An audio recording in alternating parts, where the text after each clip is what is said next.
എല്ലാവർക്കും നമസ്കാരം. അപ്പോൾ ഞാൻ ഈ വീഡിയോ ആയിട്ട് വന്നതെന്ന് ചോദിച്ചാൽ സ്കോളർഷിപ്പിനെ പറ്റി പറയാനാണ്. ബിടെക് പഠിക്കുന്നവർക്ക് ഉള്ള സ്കോളർഷിപ്പാണ് ഞാൻ മെയിൻലി പറയുന്നത്. കുറേ പേർക്ക് ഡൗട്ടുണ്ട്. അപ്പം മെയിൻലി ഞാൻ പറയുന്നതെന്ന് വെച്ചാൽ കേരളത്തിൽ പഠിക്കുന്നവരെ കാര്യമാണ് പറയുന്നത്. പിന്നെ ഓൾ ഇന്ത്യ ലെവലിൽ ഒരു സ്കോളർഷിപ്പിൻ്റെ കാര്യം കൂടെ പറയാം. ആദ്യം പറയുന്നതെന്ന് വെച്ചാൽ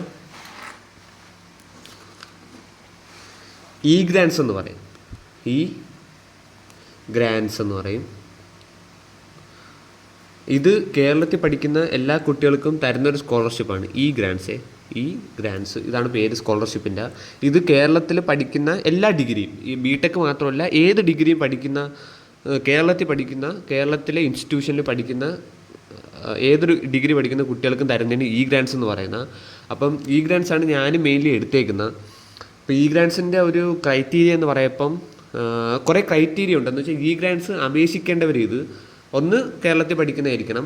രണ്ടാമത്തേന്ന് വെച്ചാൽ നിങ്ങളുടെ കുടുംബത്തിൻ്റെ വാർഷിക വരുമാനം, ഇൻകം എന്ന് പറയുമല്ലോ, ഇൻകം സർട്ടിഫിക്കറ്റ് എന്ന് പറയും. അത് നമ്മൾ അക്ഷയയിൽ പോയി അപേക്ഷിച്ചെടുക്കേണ്ടതാണ്. അത് ഓരോ വർഷവും തീരും, എക്സ്പയറി ആവും. പിന്നെ എക്സ്പയറി ആയ സർട്ടിഫിക്കറ്റ് ഒന്നും കയറി അപ്ലോഡ് ചെയ്യൽ, ഡേറ്റ് നോക്കണം. അത് നമ്മൾ അക്ഷയയിൽ പോയിട്ട് അപേക്ഷിക്കണം. അത് 2-3 ദിവസത്തിനുള്ളിൽ കിട്ടും.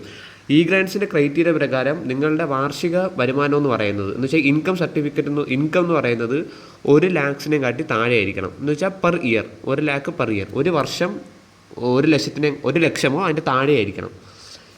ഈ ക്രൈറ്റീരിയ സാധിക്കുന്ന എല്ലാ കുടുംബത്തിലെ കുട്ടികൾക്കും, ഡിഗ്രി പഠിക്കുന്ന കുട്ടികൾക്കും അപേക്ഷിക്കുക, ഗ്രാൻസ് അപേക്ഷിക്കുക. അപ്പം ഇത് ഞാൻ പറയുന്നതെന്ന് വെച്ചാൽ SC STക്കാർക്ക് വർഷം 50,000 രൂപ വെച്ച് കിട്ടും. SC STക്കാർക്ക്. SC STയും OBC H എന്ന് പറയുന്ന ഒരു വിഭാഗമുണ്ട്. OBCക്കാരല്ല, OBC H. ഇവർക്ക് 3 വിഭാഗക്കാർക്കും 50,000 വെച്ച് വർഷം കിട്ടും. പിന്നെ OBC എന്ന് വെച്ചാൽ ശരിക്കുള്ള OBC H എന്ന വിഭാഗക്കാർക്കാണ് 50,000 കിട്ടുന്ന. 1 ലക്ഷം പെർ, അവരുടെ വാർഷിക വരുമാനം എനിക്കൊന്ന് 1 ലക്ഷത്തിനെ കാട്ടി താഴെ ആയിരിക്കണം. പിന്നെ OBC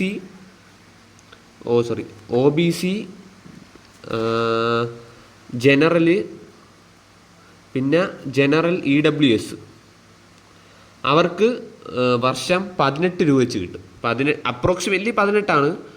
എന്തായാലും ഒരു 15-നും 18-നും ഇടയിൽ വെച്ച് ഒരു വർഷം കിട്ടും. അപ്പോൾ എല്ലാവരും ഗ്രാൻസ് എന്ന് പറയുന്ന സ്കോളർഷിപ്പ് അപേക്ഷിക്കണം. നിങ്ങളെ വാർഷിക വരുമാനം അത് പ്രത്യേകം ശ്രദ്ധിക്കണം. അത് 1 ലക്ഷത്തിനെ കാട്ടി താഴെ ആയിരിക്കണം. പിന്നെ SC STക്കാരും OBC H OBC ആണെങ്കിൽ, ജനറൽ EWS ആണെങ്കിൽ അതാണെന്ന് തെളിയിക്കുന്ന സർട്ടിഫിക്കറ്റ്. ഇപ്പോൾ OBC ആണെങ്കിൽ നോൺ ക്രിമിലിയർ വേണം. അപ്പോൾ അതൊക്കെ നിങ്ങൾ ശ്രദ്ധിക്കണം. അത് വർഷം തോറും നിങ്ങൾക്ക് 18 രൂപ വെച്ച് കിട്ടും. നിങ്ങളിപ്പോൾ അപേക്ഷിച്ചാൽ നിങ്ങൾക്ക് നിങ്ങൾ ഫസ്റ്റ് ഇയറിലാണ് അപേക്ഷിക്കുന്നതെങ്കിൽ നിങ്ങൾ സെക്കൻഡ് ഇയർ കഴിയാൻ നേരത്തായിരിക്കും ഫസ്റ്റ് ഇയറിലെ പൈസ കിട്ടുന്നത്. അങ്ങനെ കിട്ടിയാണ് പോകുന്നത്. ഗ്രാൻസ് എല്ലാവർക്കും കിട്ടുന്നതായിരിക്കും. എനിക്കും കിട്ടിയതാണ്. അത് നിങ്ങൾ പേടിക്കൊന്നും വേണ്ട. പിന്നെ അടുത്ത സ്കോളർഷിപ്പ് എന്ന് പറയുന്നത്, ഇത് കേരളത്തിൽ പഠിക്കുന്ന, അടുത്തതെന്ന് വെച്ചാൽ ഓൾ ഇന്ത്യ ലെവലിൽ പഠിക്കുന്നതിന് AICTE SSV സ്കോളർഷിപ്പ് എന്ന് പറയും. SSV എന്ന് പറയും. ജസ്റ്റ് സെർച്ച് ചെയ്താൽ മതി. അത് കൊടുക്കേണ്ട സമയമായി. പക്ഷേ ഗ്രാൻസിനെ സംബന്ധിച്ച് ഒരു അഡ്വാൻറ്റേജ് എന്ന് വെച്ചാൽ ഏത് ഇയറിൽ പഠിക്കുന്ന കുട്ടികൾക്കും കൊടുക്കാം.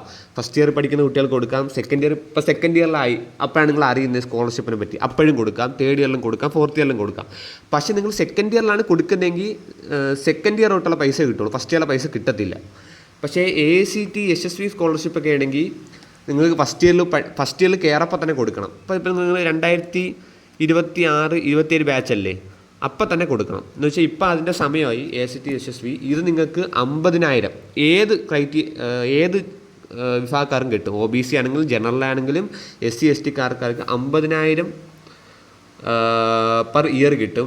പക്ഷേ ഒരു കാര്യം എന്ന് പറയുന്നതെന്ന് വെച്ചാൽ ഗ്രാൻസ് ആണെങ്കിൽ കൊടുക്കുന്ന എല്ലാവർക്കും കിട്ടും. ആപ്ലിക്കേഷൻ കൊടുക്കുന്ന ഈ ക്രൈറ്റീരിയ വെച്ച് ആപ്ലിക്കേഷൻ കൊടുക്കുന്ന എല്ലാവർക്കും കിട്ടും. പക്ഷേ AICTE SSV സ്കോളർഷിപ്പ് ആണെങ്കിൽ നിങ്ങൾ അപ്ലൈ ചെയ്യാൻ നേരത്ത് അവർ പിറ്റേ വർഷം ഒരു ലിസ്റ്റ് പബ്ലിഷ് ചെയ്യും. ആ സെലക്ട് ചെയ്ത പിള്ളേരെ, ആപ്ലിക്കേഷനിൽ നിന്ന് സെലക്ട് ചെയ്ത പിള്ളേരെ, എക്സാമൊന്നുമല്ല എന്നാലും കൊടുത്ത ആപ്ലിക്കേഷന് സെലക്ട് ചെയ്ത പിള്ളേരെ അവർ പിറ്റേ വർഷം ഒരു ലിസ്റ്റ് പബ്ലിഷ് ചെയ്യും. ആ ലിസ്റ്റിലുള്ളവർക്കേ സ്കോളർഷിപ്പ് കിട്ടുള്ളൂ. അതെനിക്ക് തോന്നുന്നു ഒരു 5,000 സ്റ്റുഡൻസിനെ കിട്ടും. ഓൾ ഇന്ത്യ ലെവൽ എക്സാം ഇതാണ്. അപ്പോൾ അത് AICTE SSV എന്ന് പറയുന്ന 5,000 പേർക്ക് ഏകദേശം കിട്ടും ഓൾ ഇന്ത്യ. അപ്പോൾ അത് എല്ലാവരും ഒന്ന് അപേക്ഷിച്ച് വെക്കുക. പിന്നെ ചിലർ ആലോചിക്കുന്ന ചോദ്യം എന്ന് വെച്ചാൽ 2 സ്കോളർഷിപ്പ് കൊണ്ട് അപ്ലൈ ചെയ്യാമെന്ന്. 2 സ്കോളർഷിപ്പ് നിങ്ങൾക്ക് അപ്ലൈ ചെയ്യാം, പക്ഷേ എമൗണ്ട് ക്രെഡിറ്റ് ആവുമല്ല. അത് നിങ്ങൾ ഏറ്റവും കൂടിയതേ നിങ്ങൾ എടുക്കാം. അപ്പോൾ നിനക്ക് ഈ ഗ്രാൻസിന് 18,000 കിട്ടി, ഇതിന് 50,000 കിട്ടി. അപ്പോൾ നിങ്ങൾ എന്ത് ചെയ്യണം? ഈ 18,000 രൂപ കിട്ടിയ പൈസ തിരിച്ച് കൊടുക്കണം. അല്ലെങ്കിൽ പ്രശ്നങ്ങൾ വരാൻ നല്ല സാധ്യതയുണ്ട്. കാരണം പിന്നെ അതൊരു പിടിക്കും. അത് എന്തായാലും ഇത് ആധാർ ലിങ്ക്ഡൊക്കെയാണ്, ബാങ്ക് അക്കൗണ്ട് എല്ലാം ഇതിന് ലിങ്ക്ഡാണ്. അപ്പം അത് പിടിച്ചാൽ നിങ്ങൾ ഫൈൻ സഹിതമാണ് കൊടുക്കേണ്ടത്. അപ്പോൾ അത് നിങ്ങൾ ആലോചിക്കണം. ഏതെങ്കിലും ഏറ്റവും കൂടിയ എടുത്തിട്ട് ഒരെണ്ണം കളയാം. എത്ര സ്കോളർഷിപ്പ് വേണമെങ്കിലും അപ്ലൈ ചെയ്യാം, പക്ഷേ ഒരെണ്ണത്തിൻ്റെ ഏതെങ്കിലും ഒരു സ്കോളർഷിപ്പിൻ്റെ പൈസ എടുക്കാവുള്ളൂ. പിന്നെ ACT SSB സ്കോളർഷിപ്പിൻ്റെ വാർഷിക ഇൻകം സർട്ടിഫിക്കറ്റ് 2 ലക്ഷമാണ്. 2 to 4 ലക്ഷമാണ്. അപ്പോൾ അത് നിങ്ങൾ 2 to 4 അല്ല, 3 ലക്ഷം വരെ കൊണ്ടുപോകാം വാർഷിക വരുമാനം. അപ്പോൾ അത് എല്ലാവരും ഇൻകം സർട്ടിഫിക്കറ്റ്, നോൺ ക്രിമിലിയർ അതെല്ലാം എടുത്ത് വെക്കണം. എന്നിട്ട് ഇപ്പം സ്കോളർഷിപ്പിൻ്റെ സമയമാണ്, എല്ലാം എടുത്ത് വെച്ച് നിങ്ങൾക്ക് ഇഷ്ടമുള്ളത് അപ്ലൈ ചെയ്യുക. ഈ ഗ്രാൻസ് കൺഫേം ആണ്, അപ്ലൈ ചെയ്യുന്ന എല്ലാവർക്കും കിട്ടും. പിന്നെ ഈ ACT SSB സ്കോളർഷിപ്പിൻ്റെ സെലക്ഷൻ പ്രൊസീജിയറാണ്. പിന്നെ ഗേൾസിന് വേണ്ടി പ്രത്യേകം പ്രകൃതി സ്കോളർഷിപ്പ് ACTയുടെ തന്നെ ഉണ്ട്. പിന്നെ വേറെ സ്കോളർഷിപ്പുകളുണ്ട്. നിങ്ങൾക്ക് ഏതാണോ കിട്ടുന്നത് അത് ചെയ്യുക. അപ്പോൾ എല്ലാവരും സ്കോളർഷിപ്പിന് അപ്ലൈ ചെയ്യണം, കിട്ടുന്ന പൈസയാണ്. അപ്പം പിന്നെ FW എന്ന് പറയുന്നൊരു കാറ്റഗറി ഉണ്ട്, ഫീസ് വീവർ എന്ന് പറയുന്ന കാറ്റഗറി. എന്ന് വെച്ചാൽ അവർക്ക് കോളേജിൽ പഠിക്കുന്നവർക്ക് ഫീസില്ല. ആ കാറ്റഗറി ഉള്ളവർക്കും ഇങ്ങനത്തെ സ്കോളർഷിപ്പ് അപ്ലൈ ചെയ്യാം, അതൊന്നും കുഴപ്പമില്ല. അപ്പോൾ എന്തെങ്കിലും ഡൗട്ട് ഉണ്ടെങ്കിൽ കമൻറ്റ് ചെയ്യാം. Thank you.